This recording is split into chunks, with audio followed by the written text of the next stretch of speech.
Ok, šitie krāpnieki ir reāli viltīgi. Tu googlā ieraksti vidēdēs, un pirmā saite, kas tev parādās, ir sponsorētā saite, kas it kā ved uz vidēdēs lapu. Patiesībā tā ir krāpnieku lapa, ja tu to atvērsi, tur parādīsies vienotās pieteikšanās moduls, ja tu tur ievadīsi savus datus, tu patiesībā savus datus aizsūtīsi krāpniekam, krāpnieks ieies tavā kontā, iztīrīs tavu kontu, nu viss vecā schēma. Bet kāpēc Google nebloķē šo reklāmu, jo loģiski tas nav ēdēs? Izrādās tas ir ēdēs.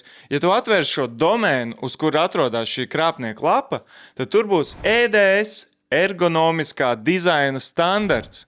Un tādā veidā viņi panāk to, ka Google tiešām uzskata, ka šī ir ēdēs lapa, tikai ne tas ēdēs, ko tu domāji, bet tas, ko viņi šeit ir uzrakstījuši.